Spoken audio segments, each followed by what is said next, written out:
In its final report on the destruction of World Trade Center Building 7, NIST, the National Institute of Standards and Technology, went out of its way to avoid investigating the use of explosives. Their sole rationale for not investigating explosive use was the supposed lack of sufficiently loud sounds. NIST computed what they claimed would be the minimum loudness of an explosion that could sever column 79 with a single blast. Then they claimed no observers detected explosions as loud as their predictions. This size blast would have produced an incredibly loud sound that was not recorded on videos of the collapse nor reported by witnesses. On the basis of this artificial threshold of interest, they swept aside all evidence of actual explosions and concluded that no explosives contributed to the destruction of the building. We did not find any evidence that explosives were used in the collapse of Building 7. Yet there was voluminous evidence of explosions. Here's one of the guys who can tell you I'm okay, all right?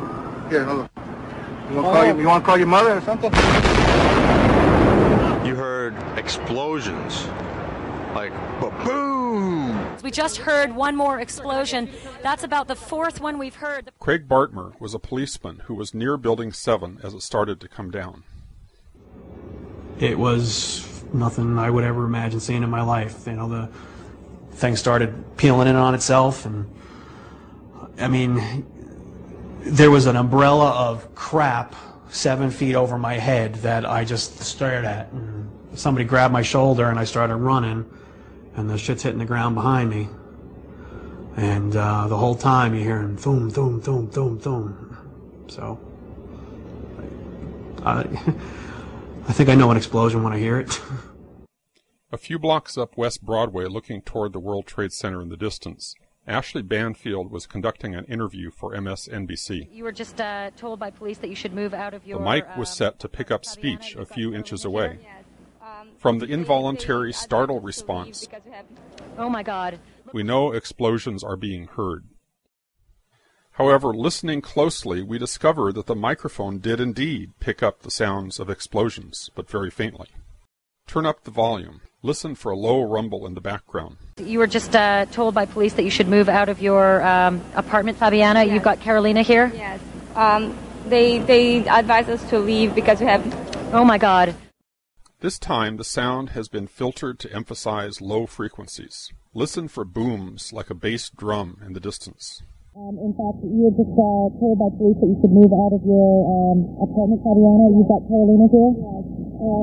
They advised us to leave because we have... Oh my God. Here's a different version, filtered to emphasize the mid-range sounds. The bass drum is gone. I would describe the blast sound like a train on a bumpy track. You were just told by police that you should move out of your apartment, Fabiana. Yes. You've got Carolina here? Yes. They advised us to leave because we have... Oh my God. Here's the original sound again. You were just told by police that you should move out of your apartment, Fabiana. Yes. You've got Carolina here? Yes. They advised us to leave because we have... Oh my God. Look behind us. Please pan in this way. Please be careful of your baby. This is it. That's the building coming down. Oh my God. Oh my God. Oh my God. No. No. If you didn't hear the blasts, back up, use earphones, turn up the volume, and listen again. There were 2 blasts, followed by 7 more, regularly spaced, all in 2.5 seconds. Craig Bartmer's testimony may come to mind. The whole time you're hearing boom, boom, boom, boom, boom. I think I know an explosion when I hear it. When we hear the sharp, regular series of sounds in the background, the building has not yet started to fall. When we hear the reporters say, "This is it," this is it, the building has not yet started to fall. The fall of the building corresponds to the crescendo in the crowd response. Here is another street scene with the building in full view. The crowd responds almost immediately as the building starts to fall. This occurs just after the reporter says, "This is it." This is it. Oh my God. Oh my God. Therefore, the blasts we heard occurred seconds before the building started to fall. When Ashley Banfield says, "This is it," it is because she has been previously told to expect Building 7 to come down. The brown building, the tall one, is number 7 World Trade Center. I've heard several reports from several different officers now that that is the building that is going to go down next. Back in the studio, the anchor, Brian Williams, not only had foreknowledge of the collapse, he had a ready explanation. What we've been fearing all afternoon has apparently happened. We were watching number 7 World Trade, which was part of the ancillary damage of the explosion and collapse of the other 2. Just as Ashley Banfield was told, Brian Williams was told. There is indeed evidence that even the top fire officials were told. We are on the phone with New York Fire Department Lieutenant David Restuccio. Lieutenant, where are you right now?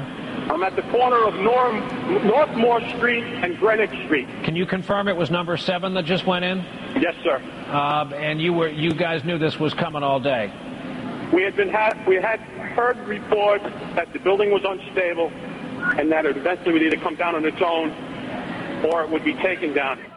Those in control of the story were planting the official narrative in our psyches in real time as events unfolded, using the press and even the fire and police departments as their unwitting agents.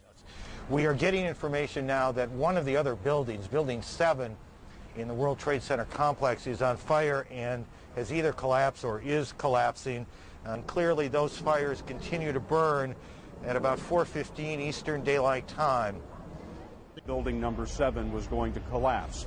That appears to be what has happened now. One of those smaller buildings just fall to the ground. We had heard earlier that it was structurally unsafe. We're getting word from New York right now that another building has collapsed. I understand that this is a 47-story building. Information, of course, take a look at that right-hand side of the screen. It's going down right now. There it is. Yep. It went down right there. This is not from an explosion or an aircraft at this point, from our knowledge. The information that we have is that this is a building that probably was incredibly structurally damaged. NIST is being dishonest. That would have been an incredibly loud sound, and that sound was not picked up by any of the videos or witnesses that we have talked to. NIST was lying about no testimony of explosions. There was both testimony and recorded evidence of explosions.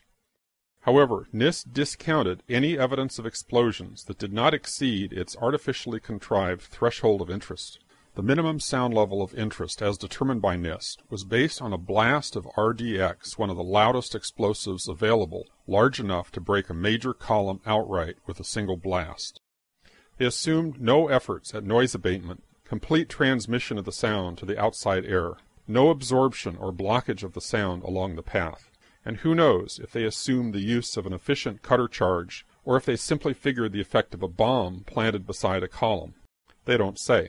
Their sole reason for doing this calculation was to create a pretext to sidestep any actual investigation of explosives. Why would NIST, or anyone else, choose to exclude from its investigation any evidence of any explosions related to the destruction of the building?